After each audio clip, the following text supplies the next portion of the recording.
السلام عليكم ورحمة الله وبركاته. معكم محمد ورجعنا في فيديو جديد. شكرا شكرا شكرا شكرا على دعمكم المقاطعة، الله يسعدكم. صراحة الدعم و يعني تحفيزكم لنا يا أخي، لو تكلم اليوم لبكرة ما راح أوفيكم حقكم. شكرا شكرا شكرا لكم، الله يسعدكم.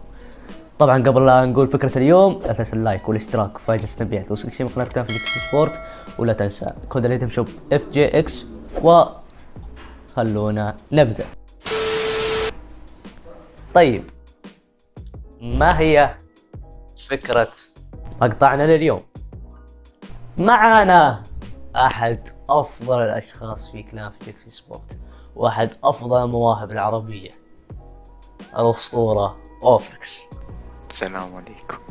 استرجل ولا استرجل ولا وتروح ايه رازعه. يا اخي تحرجني. وعليكم السلام.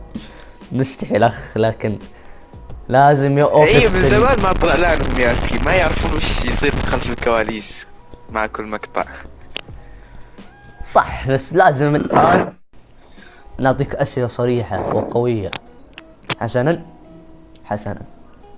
طيب أوفريكس، معروف في كل مقابلة نسأل الواحد عن اسمه الحقيقي، فعطنا اسمه الحقيقي يا أوفريكس بالكامل. كيف يعني بالكامل؟ اسمي واسم ابوي كذا؟ اسم أبوك اسمك واسم أبوك والاسم الثالث. محمد بن احمد بن بهزاد. والله والنعم، والله والنعم. والنعم في اصلك. طيب أوفريكس، هلا. كم عمرك؟ 16. العمر كله. أوفريكس، من وين أنت؟ من العراق. من وين من العراق؟ من محافظة كركوك. من وين؟ محافظة كركوك.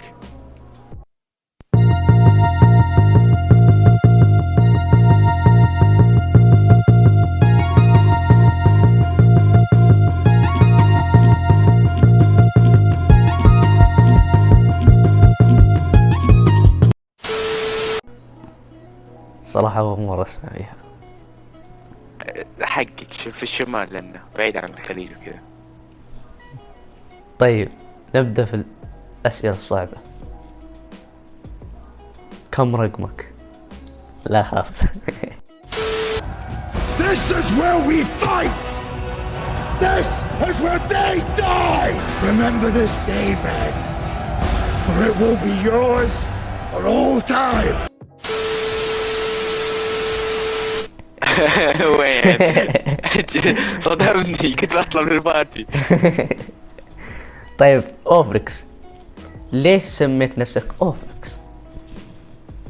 هذا جاوبت عنه في المقابلة السابقة، الله يعطيك الف عافية. إيه، بس الآن عند المشتركين القادم.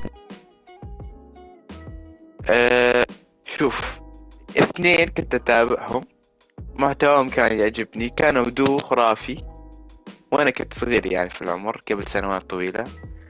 أوسمز ورفريكس، سويت ميكس بأسمائهم، سويت لي اسم جديد اللي هو أوفريكس. والله صراحة فكرة جامدة، يعني صراحة اسم يعني جامد أوفريكس، و صراحة حركات يعني بركات. أنا محمد، بس ودي يعني يكون عندي لقب، لكن ما عندي لقب يعني. خلني على محمد.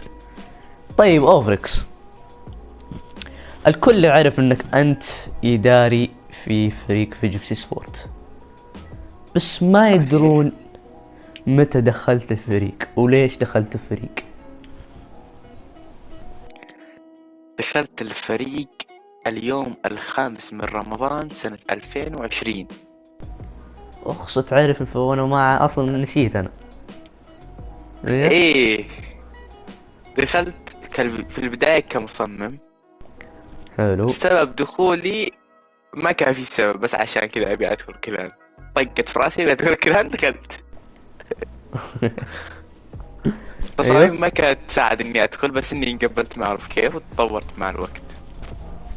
الحمد لله. يعني الحين الان تصميمك صراحة تصميم ما شاء الله تبارك الله، واتمنى لك التوفيق في حياتك المهنية في التصميم والمونتاج وأي شيء في مجال صناعة المحتوى. يعني شكرا على الشغل اللي قاعد تسويه لنا كفريق فيجيكس، صراحة شغل ولا أروع، ونتمنى لك توفيق، وإن شاء الله يعني لا راح يوقف الكلان ولا راح توقف أنت، وكلنا مع بعض بإذن الله،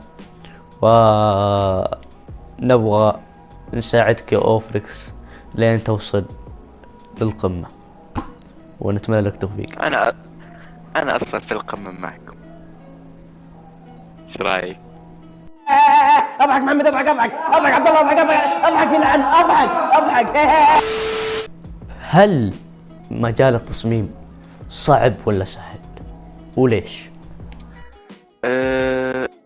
صعب، اقدر اقول انه صعب لان فيه تفرعات كبيرة وتطور يعني مستمر، وايضا يحتاج يعني فكرة الابداع والمخيلة الكبيرة يعني عشان تصمم تصميم يجذب الناس ويكون حلو.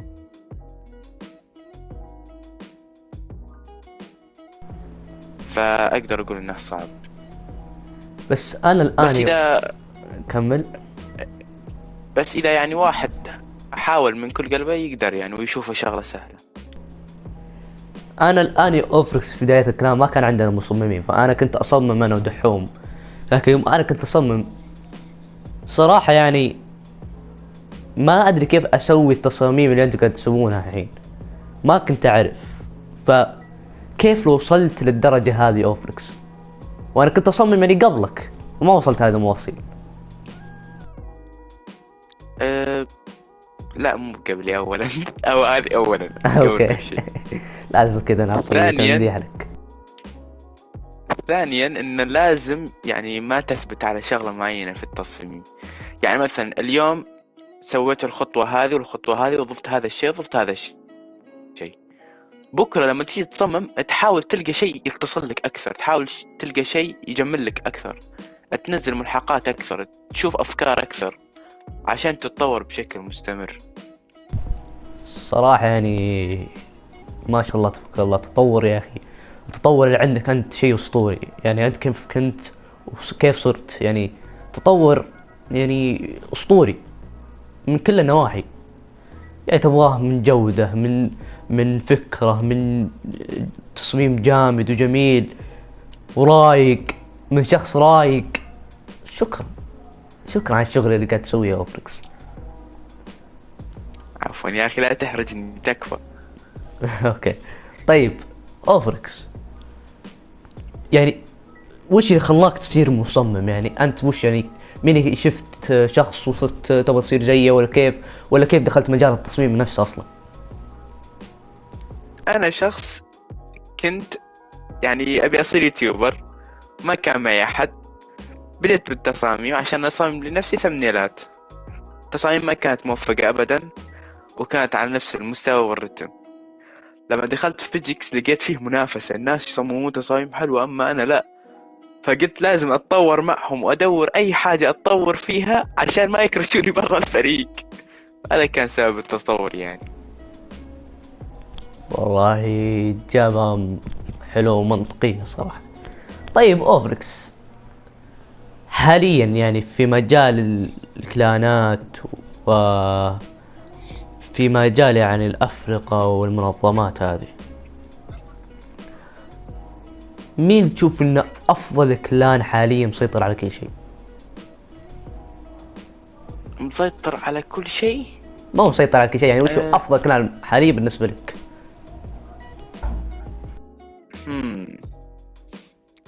يعني بعيد عن فيجيكس، يعني فيجيكس هو في القمة بس احنا نبغى المركز الثاني. اي المركز الثاني اشوف انه باور، لان يعني حتى هم يعني في القمة جالسين يتطورون اكثر واكثر من ناحية ثمنيلات، مونتاج، صناعة محتوى. يعني ما في احد يقدر يقول اني خلاص انا وصلت القمة، خلاص انا الافضل، ما يحتاج اتطور زيادة. صراحة باور، حتى لو انت سألتني هذا السؤال بقول باور. صراحة باور فريق اسطوري. اتوقع ان المقابلة يعني توقف هنا. الصراحة كانت مقابلة جميلة يا أوفريكس، شكرا على المقابلة، اسعدتنا واخذنا اجابات حلوة، كل شيء حلو الصراحة. وشكرا لك يا اوفريكس، شكرا للمتابعين، واقول لهم لا تنسوا اللايك والاشتراك. يا جماعة الخير، اللي بيضغط زر اللايك والاشتراك وياخذ صورة انه ضغط زر اللايك والاشتراك محمد بيعطي $10. ها